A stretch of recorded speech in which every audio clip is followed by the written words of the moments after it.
एक समय की बात है। एक हरा भरा गांव था, शांतिपुर, जहां खुशहाली थी। लेकिन अचानक वहां अकाल पड़ा। फसलें सूख गईं, तालाब सूख गए और लोग भूख से तड़पने लगे। परंतु गांव में एक आदमी था, हरिराम सेठ, जिसके पास सब कुछ था। उसके गोदाम अनाज से भरे थे, लेकिन उसका दिल पत्थर जैसा था। मैं किसी को एक दाना भी नहीं दूंगा, ये सब मेरी मेहनत की कमाई है। जी मलिक, मैं इसका पूरा ध्यान रखूंगा।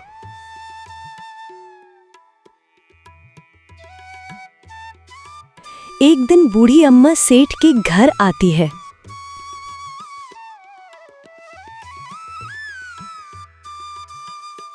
सेठ जी, थोड़ी दाल दे दो, बच्चे भूखे हैं।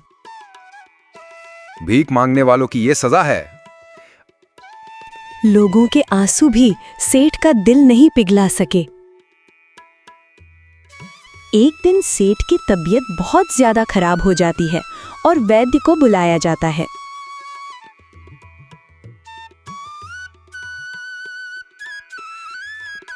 तुम जंगल से एक जड़ी बूटी लेकर आओगे जिसमें तुम्हारी बीमारी का इलाज हो सकता है। अगले दिन सेठ जंगल में जड़ी बूटी के तलाश में निकल जाता है।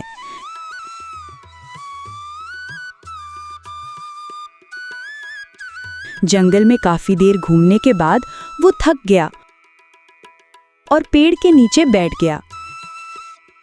तभी उसकी नजर पेड़ पर बैठे एक सुंदर से तोते पर पड़ती है और वो उसकी तरह जाता है। अरे, ये तोता दूसरे तोते से अलग दिख रहा है। मैं कोई साधारण तोता नहीं, मैं देख सकता हूं तुम्हारा भविष्य। मैं तुझे सोने के पिंजरे में रखूंगा और तुझसे अपना भाग्य पूछूंगा।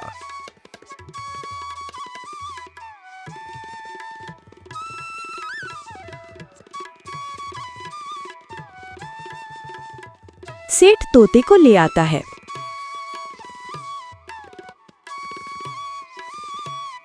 स्वार्थ के बीच से विनाश की फसल ही उगती है सेठ जी। मैं तुझसे कोई उपदेश नहीं सुनना चाहता। तोते ने कुछ नहीं कहा, बस धीरे से मुस्कुराया। और तभी से शुरू हुआ सेठ के जीवन का बदलता अध्याय। अगले दिन सेठ गोदाम में देखता हूं तो सारा अनाज खराब हो गया। ये कैसे हो गया? मेरा अनाज!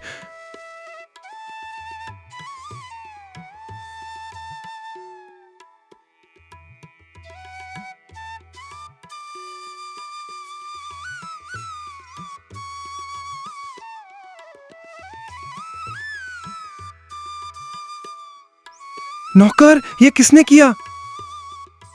अब उसकी अमीरी धूल में बदलने लगी थी।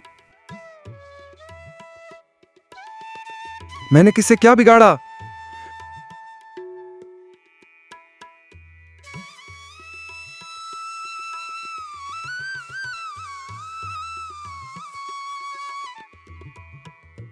तोता महाराज, मैंने भूल की, मुझे माफ कर दो। माफी से पहले कर्म बदलो, सेवा से आत्मा पवित्र करो। हरिराम सेठ को अब अपनी गलती का एहसास हो जाता है और वो बदलने की पूरी कोशिश करता है। अब वो पहले जैसा नहीं रहा। अब हरिराम सेठ गांव का रक्षक बन चुका था। अब तुम सच में अमीर हो सेठ जी, करुणा से, दया से, सेवा से।